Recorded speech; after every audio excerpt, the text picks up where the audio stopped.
Good afternoon, everybody. For those that don't know me, I am Basil Smikle. I'm the Director of the Public Policy Program here at the Roosevelt House Public Policy Institute at Hunter College. How many of you have been here before? Most of you all are regulars. So for those that have not been here before, we are in the former home of Franklin and Eleanor and Sarah Roosevelt. We like to think that there are big things that get discussed in this building. Second floor was where the New Deal was sketched out, and the president-elect before his inaugural had his first fireside chat in the room we now use as a classroom on the second floor. But this is a very important space for us because we like to think that from big ideas come big things and big policies and big action. So I'm really pleased to welcome you here. For those that have never been here before, those that are returning, thanks for coming back. As a programming note, next week, Tuesday, April 4th, that is the 4th, right? Next Tuesday, April 4th, I will be moderating, or I'll be in conversation with a longtime friend of mine, Obama's former White House political director, former ambassador of South Africa, and now the CEO of the Center for American Progress, Patrick Gaspard. So we look forward to having that conversation next week. I've known him since the mid-90s, so I'm really excited to be able to talk with him about what's going on in the world these days. But today I'm really glad that my colleague, who we've had such a great warm relationship since I started here 2 years ago, Professor Calvin John Smiley. I'm really glad that he's able to host this program today, and he'll certainly talk more about it.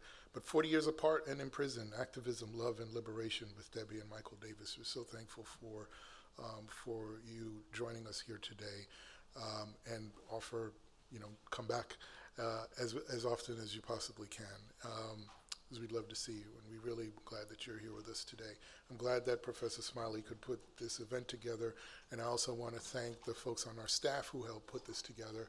Danny, who's on the controls, I kind of look at him like he's in a DJ booth, but he's not exactly in a DJ booth up there. But Danny, Bianca, Alexis, Peter, Phil, and Aaron, who all work on the Roosevelt House staff, who helped put this together. So I don't have anything else to say except to say that it's good to see you. It's good to see you in person. And once again, thank you for taking part in what we do here at Roosevelt House. So enjoy the program. Hello, everybody. Thank you all for being here, both in person and all of our folks online. So as Basil said, my name is Calvin Smiley, and I'm an associate professor in the sociology department here at Hunter, as well as a faculty affiliate here at the Roosevelt House of Public Policy. And I really am beyond thrilled to welcome you all here to be in conversation with Mike and Debbie Davis, who are members of the Move 9 and survivors of 4 decades, or rather 40 years, incarcerated as political prisoners. I remember being in my late teens and first learning about Move, the Move 9, and the 1985 bombing of the Move home and thinking, this can't be real, or this sounds like a Hollywood movie script. But it was all too real. And Sister Debbie and Brother Michael are here to share part of themselves with us today. And so I thank you, really from the bottom of my heart, for opening up to us. I had the opportunity to meet Debbie and Michael at an event hosted in my neighborhood of Bushwick, Brooklyn in October of 2021. Since then, they've entrusted me with their story and spoken to me on several occasions, and I promised them that we would make this event happen. And a little less than 2 years later, we are all here. And for that, I need to make sure I thank several institutions and individuals for making this day come true. First, I must thank the City University of New York, specifically the Black Race and Ethnic Studies Initiative, known as BRESI, which awarded roughly $3 million to CUNY scholars. I am humbly one of those recipients, receiving a very small piece for my project entitled Prison to College, Creating Juvenile Justice Through Education at Horizon Juvenile Center, where I'm instructing an Introduction to Sociology course and doing restorative justice programming at the facility, as well as able to put together panels such as this to discuss issues of incarceration, education, and justice. Next, I'd like to thank Hunter College and the Roosevelt House for allowing us to host this event in such a beautiful and historically significant space. Individually, I'd like to thank Hunter College President Jennifer Robb, Roosevelt House Director Harold Holzer, Director of Public Policy here at the Roosevelt House, Basil Smikle, Danny Culkin, who is running all things tech to make this happen, Bianca Olivia, who's been so tremendous in coordinating everything between me and the Roosevelt House, and my colleague in the sociology department, Mishi Sawyer, who has been invaluable in helping me coordinate all logistics and being an unwavering supporter of this event. And without her help, this would not be happening. Lastly, I need to extend the deepest gratitude to Debbie and Michael for being here with us today.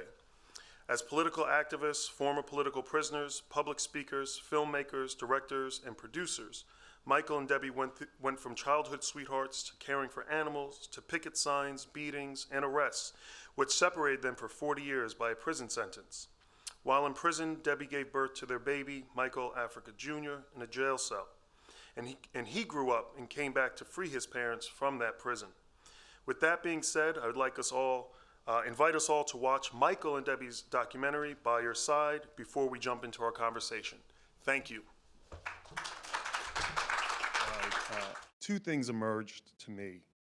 First is the love that you share for each other and your family, and the second is the ability to keep smiling. Both of you have become symbolic figures within radical and progressive arenas as political prisoners, serving more time than I've quite literally been on this earth. And I know that we have spoken about what your legacy means to you in not being, or rather not setting out to be martyrs. I think we in society often forget that there are two sides, the symbol that you represent, but also the people who you are. So my first question is, can you tell us a little bit more about Michael and Debbie Davis, and who you were prior to your incarceration, as well as who you would like to be and how you'd like to be remembered today? That's a pretty long question. They're all kind of long, but you know. Okay, well, for me, to summarize everything or try to put it into a bracket, I don't think I can do that, but for me, Debbie was kind of just a serious kind of girl who all I saw my future as was working, getting a job after I graduated from high school, going to work, working, having a career, getting a pension, Social Security, and living the rest of my life probably, in some little house that I might have bought and actually erected my own business. I like organization. I like things to be pity-pat, 1, 2, 3. I don't like chaos, so how I got involved in this, oh my God, I don't know. But I would like to be remembered as a fighter, though, a fighter for real, a freedom fighter, a mother that would literally fight for her children to the death, a mother that would literally fight for people, a freedom fighter that would fight for justice for people, a fighter that would fight for encaged animals, abused animals. I'd like to be remembered as a person who would fight for justice, for peace, and that fight is documented. It's documented. It has been proven. There are two sides to this, and that is the one, and for sure I want to be remembered for the mother, the grandmother, the great-grandmother, and on to know that they stood on their grandmother's, their grandfather's shoulders, and a lot of other people who fought for justice, who went to prison for justice. Just as the freedom fighters in the past, just as we stood on their shoulders to try to live in a better space in life. And so as everything, there's a lot of turmoil out here, there are a lot of bad things, but for sure, their children, we have been able to at least walk the streets at some point without feeling the fear of just being able to be put taken away or sold off to some slave master, unless, of course, you are a revolutionary or a radical or an activist who now have they have that liberty now because of these people, Harriet Tubman, because of Martin Luther King, because of Coretta Scott King, because of all the people Nat Turner have fought for. So I want to be remembered as that. I want my husband to be remembered as that. I want to people to really understand that even though we have children and they have gotten hurt in all this, which is the other side, because we definitely did not want our children to suffer the 40 years of being away from us, having a son in prison, but although at some point in the past, at some point people have had to fight. There was no other recourse. You had to. You either had to fight or die, or just you. How do they say? I'd rather die fighting than to live in this slavery that our ancestors were living in, and not knowing whether your daughter was. Knowing that your daughter or your wife was being sold off to some slave master and being raped overnight. It was horrible. So in that space, though, we know that people had to fight. Nowadays, things are because of the fight that people have had to fight in the past. People now have different avenues that they can take. Social media is one of the biggest things that people can use to get their point across. So you don't have to always take a frontline stand. You don't always have to do that. And so if that was in my day, I personally would prefer to have done that because I do not want to be separated from my children. I do not want my children to grow up without a mother and a father. And that's a really deep scar for me. So I want to be remembered as both, and that, all of the things that I mentioned. Thank you. Mike? Yeah. So that's why I love her, but I forgot the original question. How would you like to be remembered? Oh, I would like to be remembered. And, you asked, Who how were you did it start? beforehand, Right. and how would you Right. like to be remembered now? So the opposite of what Debbie said in her opening statement was me, right? I was as far from being the responsible youngster as you could get, I just like to hang out and have fun. When I met Debbie, I should say we were 14. So I wasn't, she was serious like that at 14. I was not. I definitely was not. But I was instantly smitten with her, and I wasn't serious about anything else really. I didn't think about the future or, activism. I just wanted to have some fun, play games and all. But by 16, I wasn't in school anymore, so I joined the Marine Corps. When I came home to a lot of turmoil in the city. If I wasn't aware of it at the time, I was surely aware of it then, with the issues with the Black Panthers, and we had some folks in the neighborhood, some of our friends that we played ball with and all, and they were just being scooped up and brutalized, and I was both terrified and amazed that these things were going on in the world that, just months before we were just having fun, man. So hearing some of these things didn't immediately attract me to any kind of activism, but then it came home on a more personal thing when Debbie's little brother was arrested. And they put him in jail for 10 days for truancy or something. 10 days. And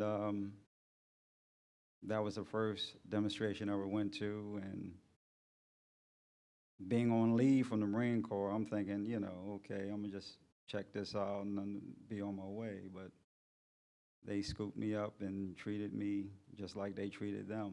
And You know, that piqued my interest into more information and becoming more active in the fight to exist. I'd like to be remembered as a person that I think, you know, make good community members, someone who's interested when they see injustice being done and choose to speak out rather than walk past it. You know, just as if you've seen anyone in need of any kind of assistance, medical assistance, say, you know, you just wouldn't walk past. I think a great person documents something and speaks on things. Ray Orta.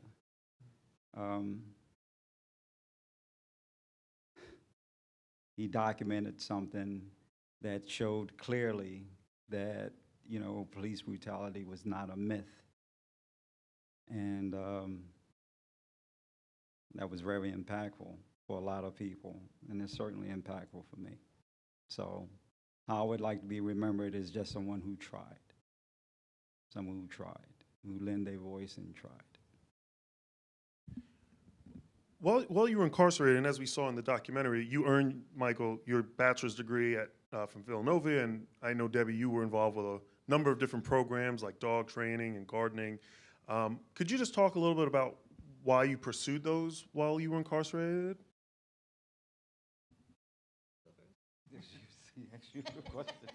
Well, you too, Mike. I didn't want to talk too much, you know. Well, for me, I'll tell you what. I'm trying to make this long story short. At the time I was arrested and, well, convicted and given 30 to 100 years for a murder that I did not commit, by the way. I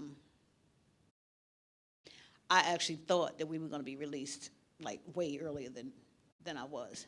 But as time started going by and we didn't get released upon appeal after appeal after appeal and 8 denials from the parole board,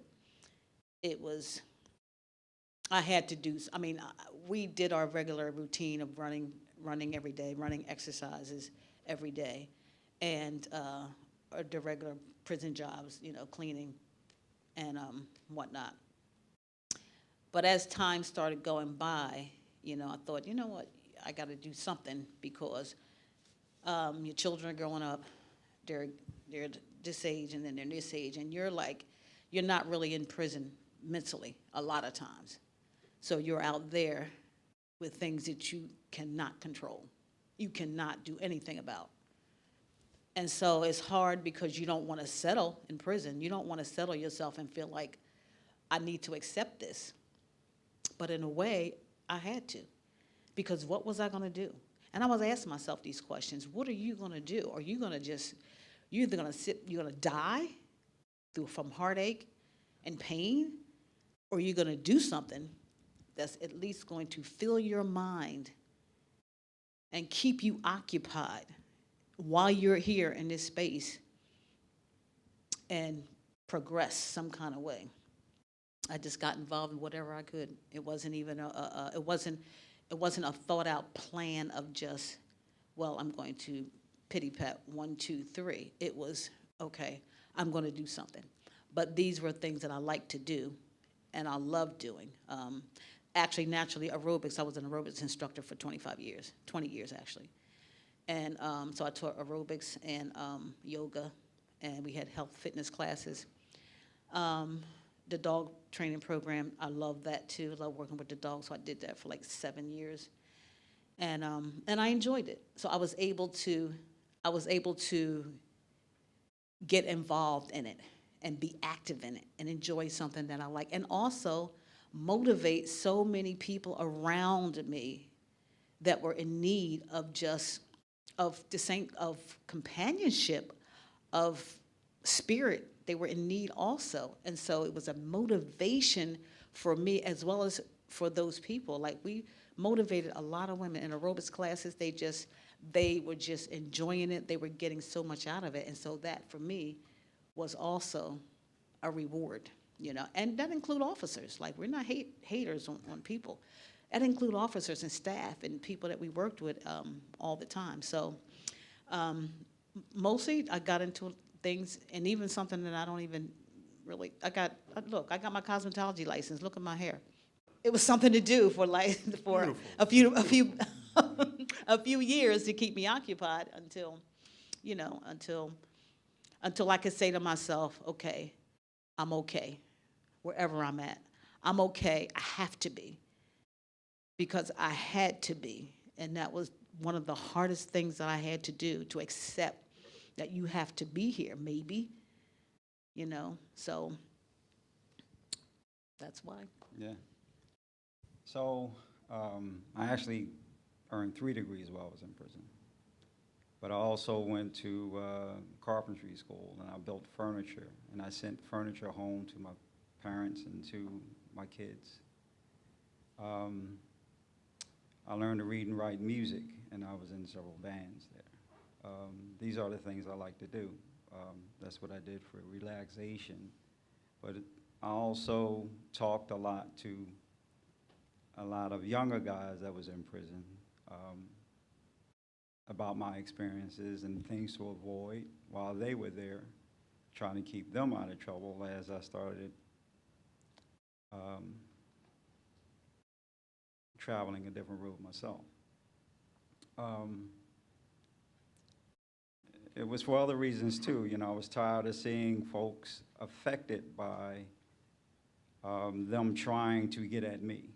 You know, my parents were getting older. My siblings started passing. My parents passed. So it's for those reasons also. But while I was there, I was still always challenging the system. You know, we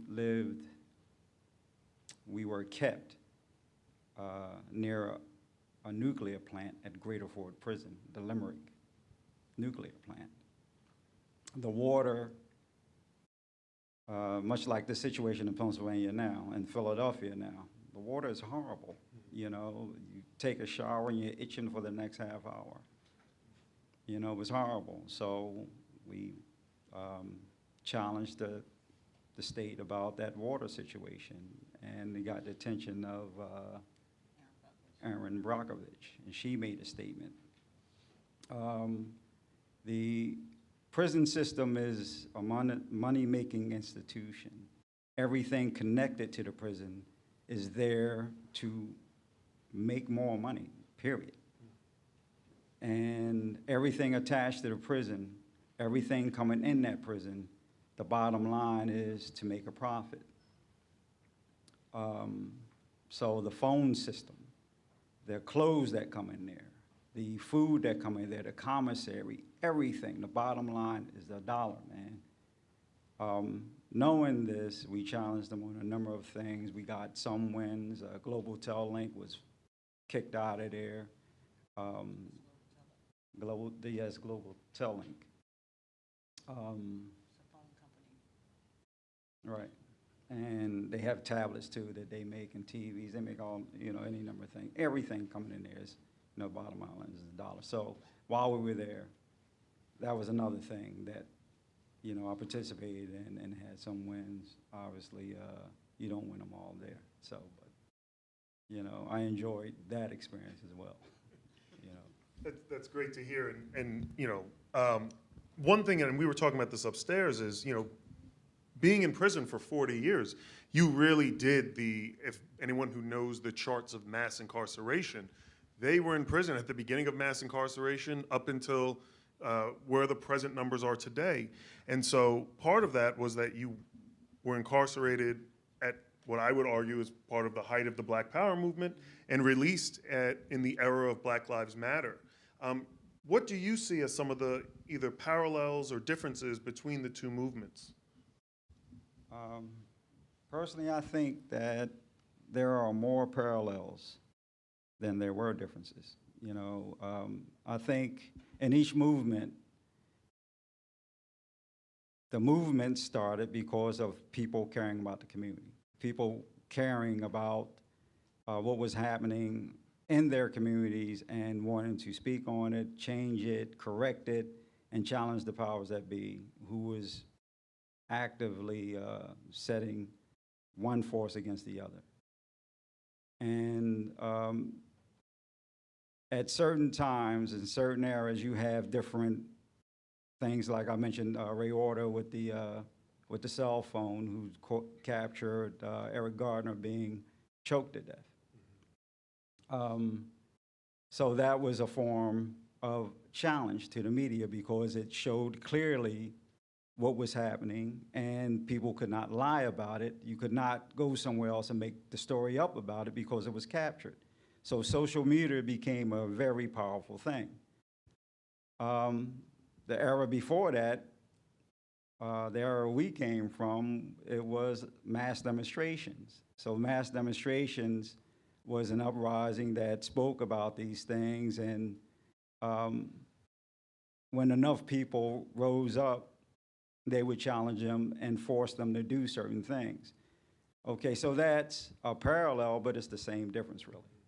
It's the same thing. Just different eras, you had different things that to work with to demonstrate your point. So the difference is, I didn't see much difference, and Especially with police brutality. And- I mean, when we think about. yeah, but the people's approach to it, though, Sure. people's response to it, is they demonstrated what they had to work with at the time, and they did it, and they did it successfully, I think. Anything more to add? No? Well, the only difference, I think, is social media. People can, they get out there, and even though they get out there with their cameras and they film things now, whereas before a lot of stuff was done behind closed doors, they would lie about it. And that's in any situation, whether it be a police or something else, or a citizen, or somebody who gets shot throwing snow on somebody's sidewalk or something. They have social media, they have cameras, they have different kinds of proof now. So that's probably the difference, whereas back then they didn't. And I guess because of that, that kind of pushes their hand somewhat, pushes the powers to be hand, I guess, a little bit more than, okay, I'm just going to take your word. Like when we were in court, like the only evidence that was against us was the testimony of cops. Well, they were out there to kill us, so that's what they're going to say. That's the only testimony that was against us. There was no proof, nothing. They tore the whole house down. They tore down the tree in front of our house. There was nothing to say. The judge himself admitted when asked directly, okay, who actually killed the officer that you're going to sentence these 9 people? He said, I haven't the faintest idea, but somebody in the house did it. How do you make a statement on that and make a judgment on that and then sentence 9 people to 100 years each? But with social media now, you have these things, and you have like people who are filming things where they're kind of more oppressed against the wall more to say, okay, you can't just lie and say, well, this didn't happen, that didn't happen. Okay, here's the film footage. But they didn't have that in our day. So, in that respect, that's the difference I see. Yeah, and just to add on, I know it's your experience, but also the ballistics showed that it couldn't have been anyone from inside the house that killed that police officer. Yeah, So, I yeah, mean, really. They draw no conclusion on that, and it was in black and white, that is. Yeah. and so that kind of brings me to my next question, which is that, the city of Philadelphia, which is known as the city of brotherly love, has caused tremendous harm to you, your family, and your community. And for those in the audience, in 2021, it was discovered, and I put discovered in air quotes, that the remains of some of the children who were killed in that bombing in 1985 were being stored and used at the University of Pennsylvania, the Penn Museum, and Princeton University in anthropology courses and other courses. Prior to that, in 2020, the Philadelphia City Council voted to apologize to the members of MOVE for the MOVE bombing that killed 11 people, including 5 children. So my question to you, Mike and Debbie, is has the city ever apologized to the MOVE 9?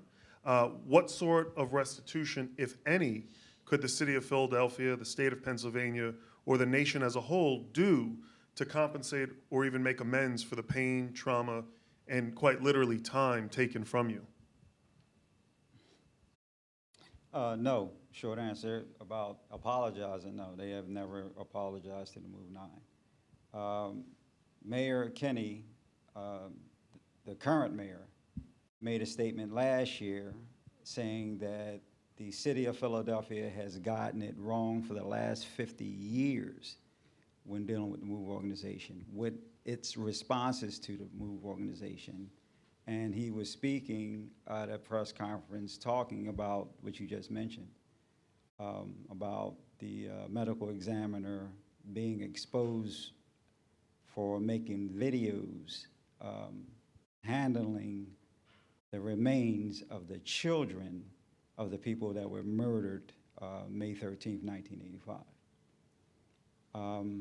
City Council made a statement apologizing to the MOVE organization about May 13th. About restitution, there is no amount of money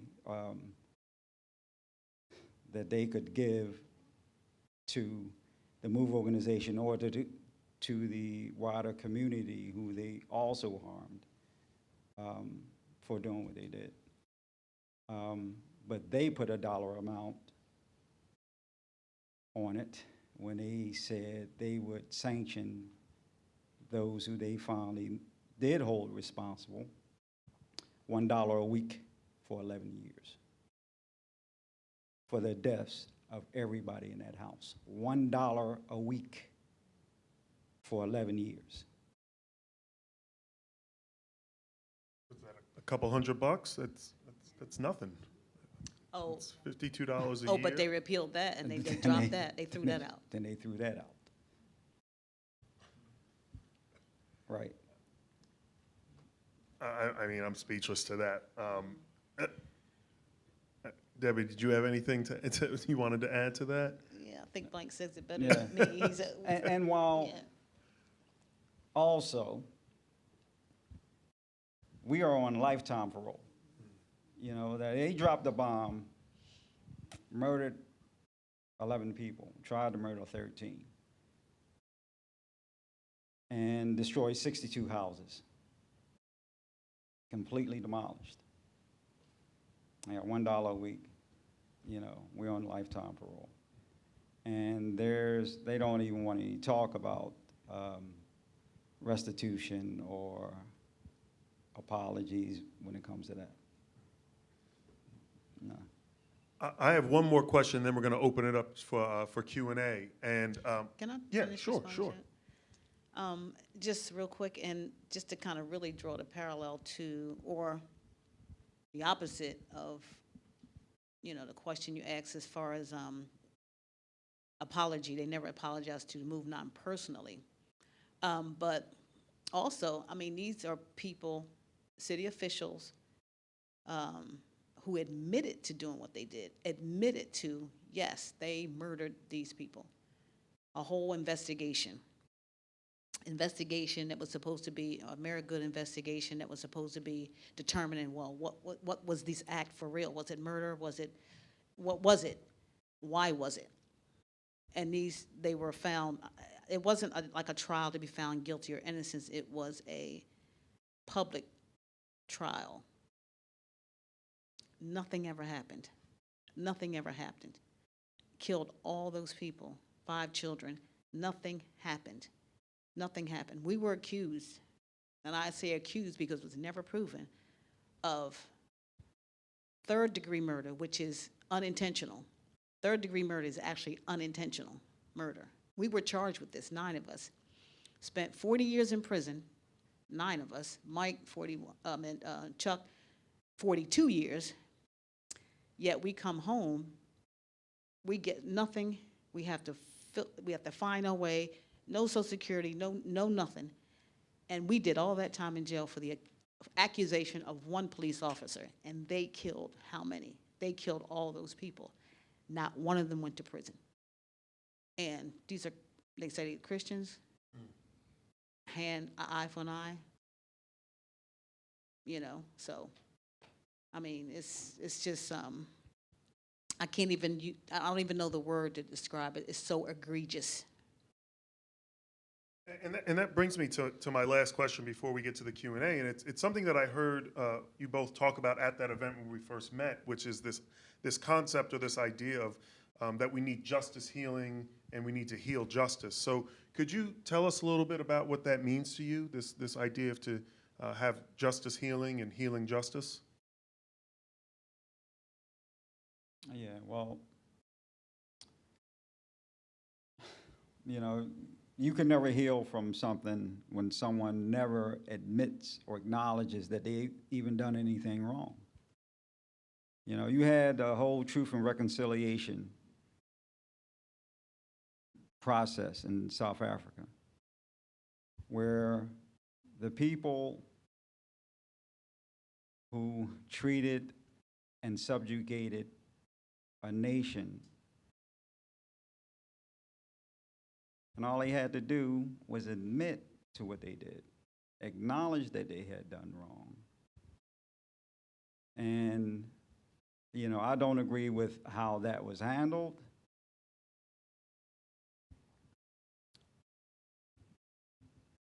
But when you tell somebody that that is all you have to do, and you don't even do that, as horrible as that was in South Africa, it was worse in Philadelphia, because in the sense that they never even admitted what everybody witnessed, what everybody saw. They would never even acknowledge it by saying, okay, we did wrong. All right, as I said, the mayor of 2021 admitted that they had gotten it wrong. The people, the players involved in it never did that at all. So how can you have any healing or any justice when they won't even acknowledge that the thing even happened? You know, it's much like in Texas now, where people are trying to rewrite history and say that slavery never existed. You know, we're not even going to teach it. What we're going to call it is, what we're going to call slaves is workers. We're going to call them workers now. Involuntary workers, Yeah, right. involuntary workers.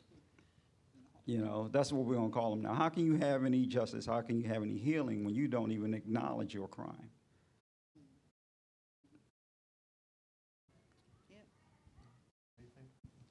All right, well, thank you, Debbie and Mike, for sharing this space with us, and let's give them a round of applause, and we'll open it up for Q&A. So I see one hand in the back already. I don't know if this is on. I have a question regarding the event of 1978. Can you talk a little bit about that? I mean, what was the set of circumstances that ended up into your arrest?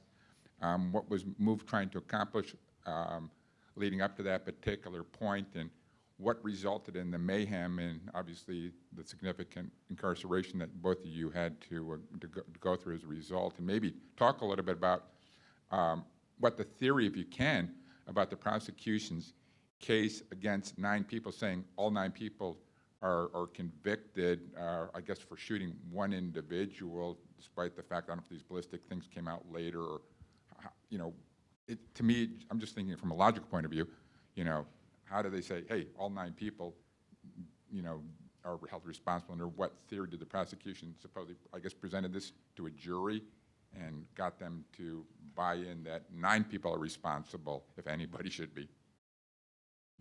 Well, it wasn't a jury trial. Actually, it was just a bench trial. By just the judgment was given by one judge, and that judge determined that all 9 of us were guilty because we said we were our family, and because we, you know, we just always refer to ourselves as our family. That's what he said. He convicted us on. He said, well, this is in the transcripts.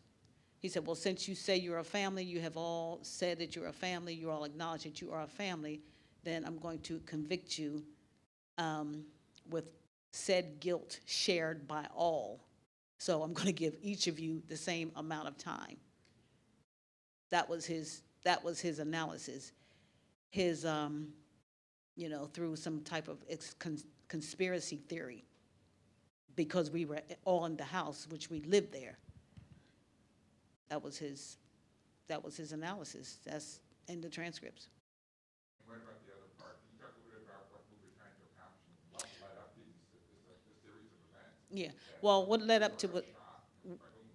Yeah, well, what led up to that was, MOVE was an organization that was about, demonstrating and protesting against any ill justices, which was against any animal abuse, environmental, and just human rights. And so to make it short, we demonstrated against any of these facilities or any of these agencies that would house things or perpetuate things, including police brutality, of wrongdoing. And because of those demonstrations, one thing just led to another, especially when it came to the police, because once we would find out about some person or even one of us being beat or anything by cops, that police districts was demonstrated against, and those demonstrations were hard.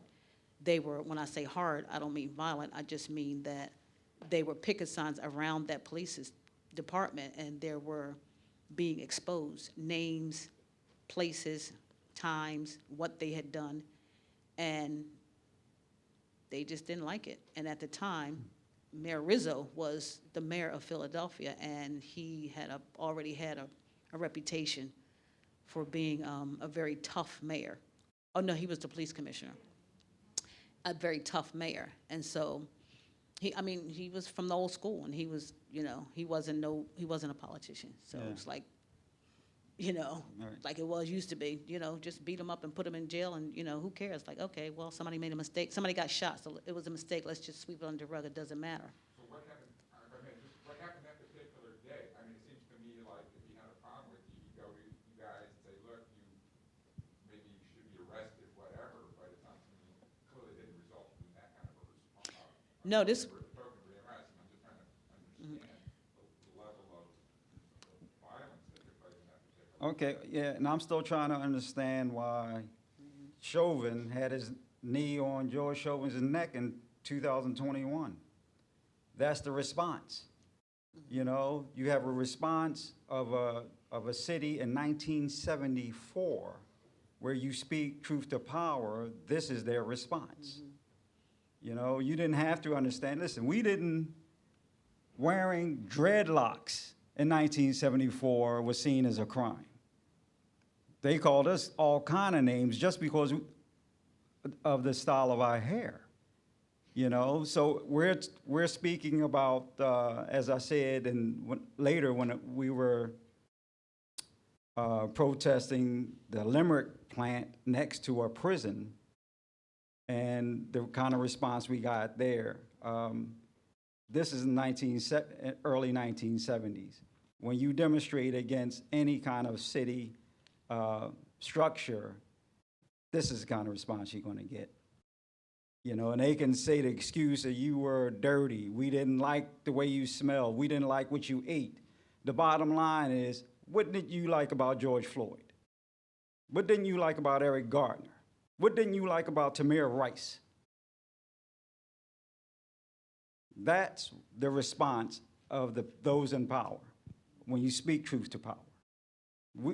So we demonstrated against the George Floyds of that day. And the response we got was constant harassment and confrontation. Another question, yes. And also, if there's any questions in the chat, I just wanted to, or in the Zoom world, but yes. Yeah, I just wanted to say that when I look at both of you, I just see two spectacular human beings. And you don't turn the other way when you see something negative happening. And I was just wondering why I never heard you mention that you sued the police department, whatever, city of Philadelphia. Did you ever do that? And why not, if not?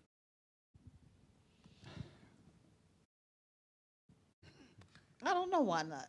I As a guess matter you're a of good fact, lawyer. thank you for that. Yeah, But, yeah. We're gonna have to look up a good We lawyer. actually, we have been, kind of like on that trail. But, yeah, Yes. thank you. Good afternoon. I was I was curious, witnessing the devotion and commitment you have toward each other and the devotion that your children have toward you as well, and to your cause. How were you able to sustain this through these 40-odd years and develop it and express it so cogently? Especially in regard to your children, to see the photographs of your son and the affection and respect that he expresses, and the effort that he made to free you from the incarceration. Could you give us some information about how this was achieved? Well, I'll go first. Well, it wasn't easy, number one. Number two, it wasn't a plan or any guidelines under it. It was just natural, free-flowing love that just whatever the companion, the relationship was just a give and take love through over those years, and it just kind of it just filled up. It just filled up. It just came to fruition. And I gotta say, my husband Mike was he was the actual glue that really, really kept our family really close and really together, because of the love that he has for me and his children. And it's not that I don't have it, it's just that he was there, like, through every step of the way, even when things went rough for us and our family. He was always the glue to keeping it together and just, making sure that the family was always connected, including my sister and our sisters that, to which one point had kind of got a little rocky. And he was always there to say, look, no, right your sister, no, we need to keep the family. And he was always just, there from all the time. And with my son, he was actually in touch with more of our kids than I was, because at the time we didn't get phone calls for like 3 years, I think, in the county prison. We never even had phone calls. That's how long ago it was. And so when we finally went upstate, the phone calls it was too hard. It was so hard to 5 minutes was your phone call a week, but Michael just would not. He didn't care. He was like, look, I'm going to have contact with my kids, and I don't care if it's 5 minutes, 10 minutes, they're going to come up here. And so they formed a very, very strong, loving relationship, and through that just kind of came out, all came out, so. Question back there, and then right up here. You said it was a bench trial. Yes. Why was that as opposed to a jury trial? Well, at the time, I think it was just, it just seemed it would be easier for one judge to hear one set of evidence than to have 12 people who, would just, I don't know, it just seemed like it would be easier for one judge to have one set of ears instead of all those other ears that would just maybe really just mix things up.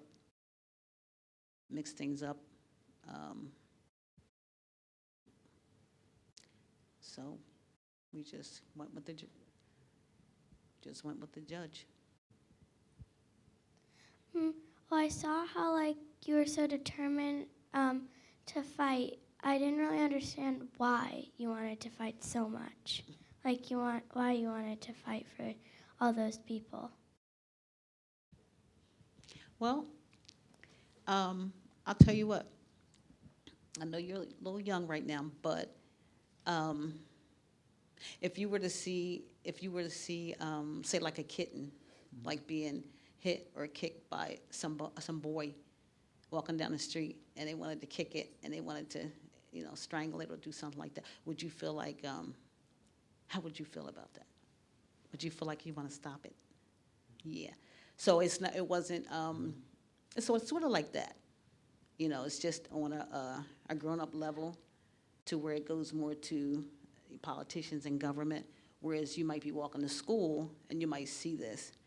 And, or like in our day, like the boys used to just, you know, sometimes they would just ring cats and stuff by the tails. It was just seen as no big thing. The boys liked it. They thought, but the girls would be like, oh my God, don't do that to that cat or the dog.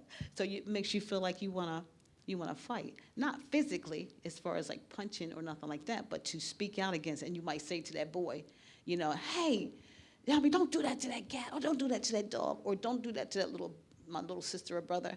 So, kind of like that. Great, yep. I like to say to the person in the back, the man, that, yeah, that wasn't a personal attack, man. It's just that for nearly 50 years, we've been questioned and taunted and challenged on those issues. And, you know, they've put the blame on the organization rather than on the things that they've done that made the organization respond. You know, I didn't take it, that I was just trying to understand, Yeah. I mean, based upon what I knew about the organization. Right. You had, again, an overwhelming police force response in 1978 that found yourself in the circumstances. Right. And to me, I was just trying to get some understanding as to, was there something that precipitated, did they somehow indicated on your part that you were going to do something imminently, that was like an imminent threat before they showed up there and like in full force, as opposed to, you know, having somebody mediate it, you know, and educate just a simple like, you know, go in there and if they felt, you know. Yeah, well, Without having weapons, yeah. exactly, exactly. So as Rizzo said in his statement, we're coming in there if you resist. And not to cut you off, Mike, but for Rizzo, and I think a lot of in law enforcement, resistance is very subjective, right? And if you watch the longer, I'm going to give a plug to the longer documentary that Mike Africa Jr. made, 40 Years a Prisoner, which talks more in depth about his charge of freeing his parents. Rizzo, and excuse my language for people in the virtual world, was an asshole. He was a racist piece of shit. Even when he ran for mayor on a third term, he ran on a segregationist ticket in the city of Philadelphia, right? So this was not a man who, as Mike said, saw black folks who lived an alternative lifestyle with dreadlocks, cared about animals, vegan or plant-based diet, all things that are cool in the 2020s now, MOVE was doing in the 1970s as black folks. And so I hear the frustration of not wanting to or not feeling the need to have to explain themselves. They explained themselves for 40 years.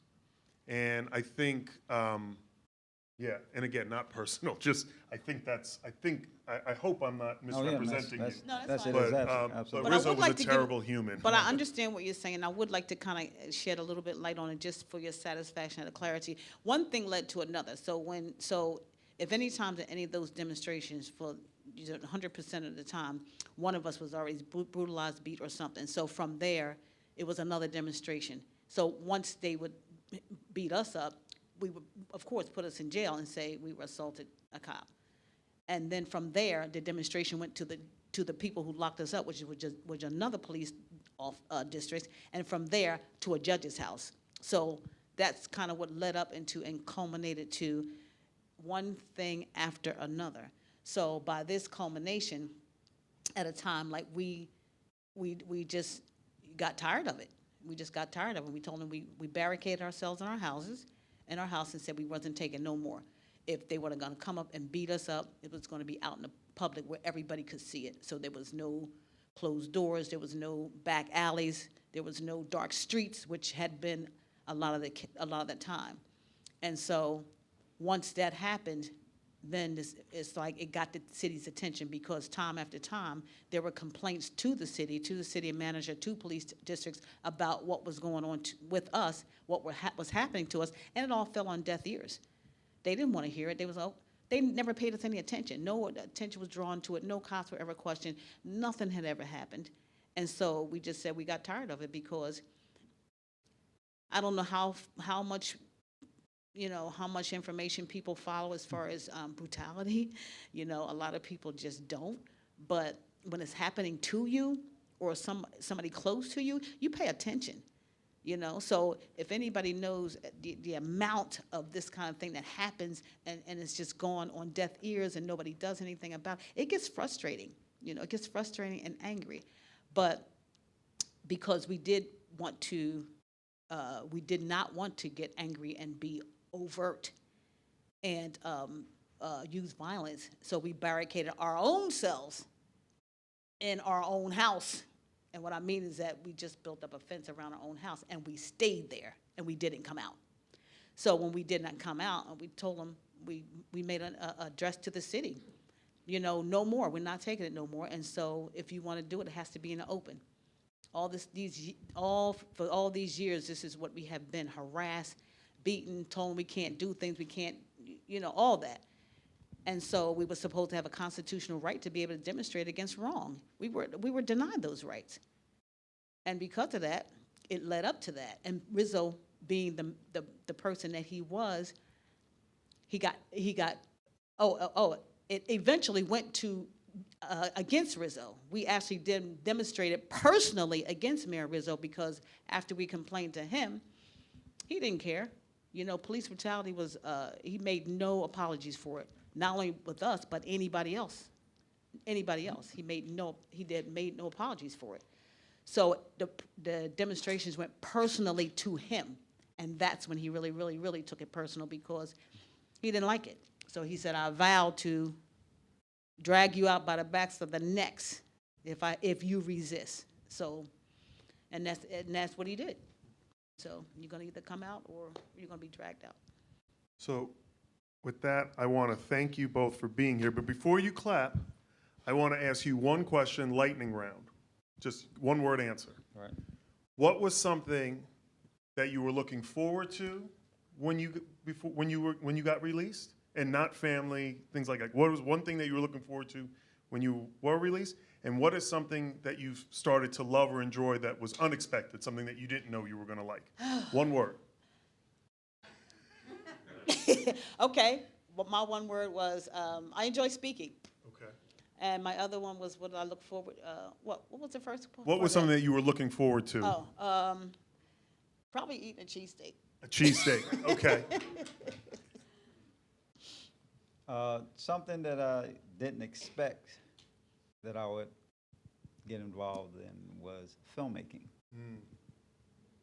And I really, really like it, man. I really like it. Touring and speaking is really not, it's more than one word, okay. And what's something you looked forward to? Oh, man, I don't think I can say. One thing. One thing. One thing. Hugs. Your granddog. Hugs. Your granddog. Hugs. I love it. Thank you so much for being here with us today.